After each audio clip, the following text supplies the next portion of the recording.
ఈ రోజున 3 పట్టణాలలో కూడా మొదటి పట్టణము ఎంత గొప్పగా మలాకీ గ్రంథము మనకు తెలియజేస్తూ ఉంది.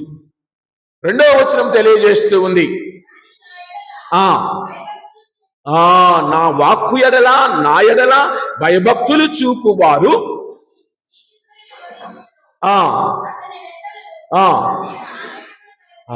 చూడండి, అక్కడ గమనించినట్లయితే అతని రెక్కలు ఏం చెబుతూ ఉన్నాయి అక్కడ వాక్యము, నా ఎడల భయభక్తులు చూపు నాపై మీపై నా రక్షణము సూర్యుని వలె ఉదయించి భాను కిరణము వలె మీకు ఆరోగ్యమును కొనివచ్చును అన్న మాటను చూస్తున్నాం.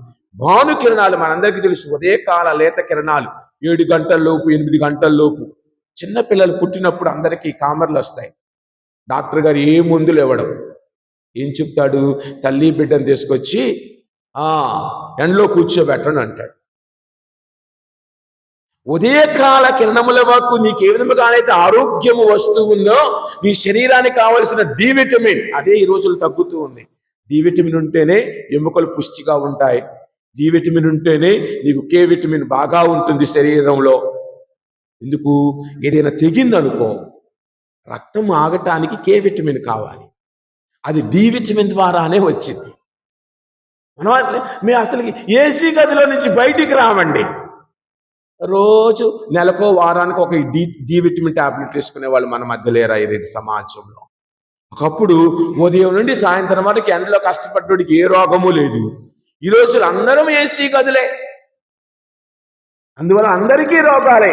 ప్రభువే చెప్పాడు, అడికాలు నుండి నడినెత్తి వరకు ఈ శరీరములో ఒక్క భాగము కూడా సరి అయినది లేదు, కావున జాగ్రత్తగా జీవించు, జాగ్రత్తగా ఉండు అని ప్రభువే పలుకుతూ ఉన్నారు. మరి ఈ రోజున నీవు నేను ఏమి నేర్చుకోవాలి? యేసు ప్రభువుతో జీవించాలి అంటే మనం గమనిస్తే ఇగో విశ్వాసులకే కష్టాలు వస్తూ ఉన్నాయి. యోబు జీవితాన్ని గమనిస్తే యోబు గ్రంథం 14వ అధ్యాయం 1వ వచనం ఒక్కసారి చూద్దాం. యోబు గ్రంథం 1వ అధ్యాయం 14వ వచనం, 14వ అధ్యాయం 1వ వచనం, 14:1. అమ్మా అయ్యా, నారికి జన్మించిన నరుడు వయసు చాలా స్వల్పమైనది. నా మాట కాదు, నారి అంటే స్త్రీ. స్త్రీ నుండి పుట్టిన ప్రతి ఒక్కడు కూడా అల్పాయుష్కుడే. మనందరం అల్పాయుష్కులమే. మనం ఏదో 100 ఏళ్ళు 150 ఏళ్ళు బతికితే గొప్ప అనుకుంటాం. అల్పాయుష్కులం.